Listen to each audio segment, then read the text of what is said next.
So in today's topic video, we're going to be taking a look at the formula for calculating a z-score as well as that for standard deviation. And we're going to be focusing in on the differences between when you're calculating with a sample versus when you're calculating with the entire population. So, first things first, I'll just split this down the middle and we'll put sample stuff over here and population stuff over here. So if I'm calculating the z-score with a sample, my formula is going to look like this: x minus x bar over an s. What's going on here is that x bar is my sample mean, and s is my sample standard deviation.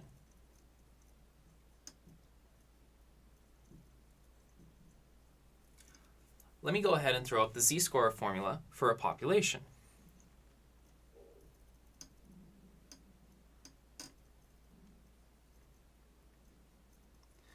So you may notice that the formulas have the same format. It's data point minus sample mean over sample standard deviation.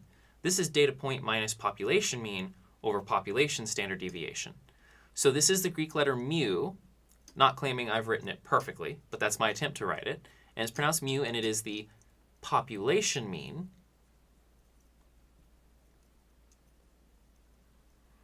And sigma, promise you that's supposed to say mean, and sigma is my population standard deviation. Okay, so you've got different symbols, but is there any difference in the actual calculations involved? Well, for the standard deviations, yes, there is. And let's take a look at what the formulas are for the standard deviations. For sample standard deviation, it looks like this.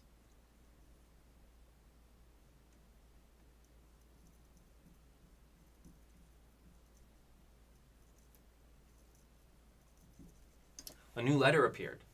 I gave you little n. Well, what little n is the sample size. So if your sample is 100 people, then little n would be 100. Now in the sample standard deviation, I divide by n minus 1 in here. So it's the square root of, we take every data point and subtract the mean away from it, and then we square it, and we take that result and we divide it by 1 less than the sample size. Now, to discuss that 1 less than the sample size, let me go over here and write the formula for population standard deviation. And you may notice a little bit of a difference. For population standard deviation, we have this.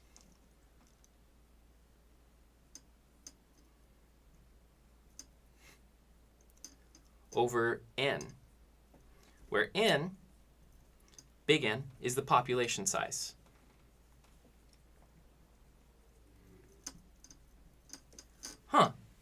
So for a population, we don't divide by n minus 1, just n, although we call it big N and little n. The idea is the same. Why is that? Well, what's going on is that, first of all, notice that for, say, equal sample size to some other population size, if these were equal numbers, if I divide by 100, I'm going to get something smaller than if I divide by 99. So why am I doing that? Why do I want a smaller deviation for a population than I do for a sample? The reason should be pretty intuitive. Remember, standard deviation is measuring how much things deviate, like how, on average, how much of these things sort of vary and spread apart, how much do they deviate. For a sample, because you don't have the whole population, you're always subject to that possibility that you just happen to grab some things which are more, deviate more than the other things.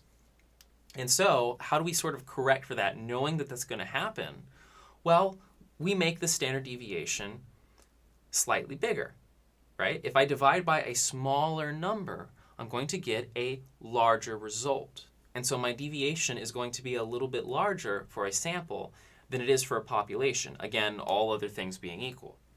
And so what we're doing is we're just correcting for the fact that we know that that's going to happen. If I don't have the entire population, I'm not super confident about like restricting how much it deviates. I might have a sample which deviates more than the population. I have to account for that. So that's the really only major difference that you have to worry about at this point. There are more sophisticated ways to discuss why we do this, but the main thing to focus in on is that when you take a sample, you might have more deviation. That's the main idea. Other than that, your calculations are going to be very similar. Now, one thing is that actually this right here should be mu because it is the population mean and not the sample mean. So let me go ahead and put that in there. This is minus mu. Okay, so symbols being swapped out, -1, other than that, your calculations would be very much the same whether you have a sample or a population. You would use these formulas to get your standard deviations, and then you would put them in here to get your z-scores, and then use the z-table to find any respective areas, like usual. And that is this overview of the difference between samples and populations insofar as the formulas are concerned.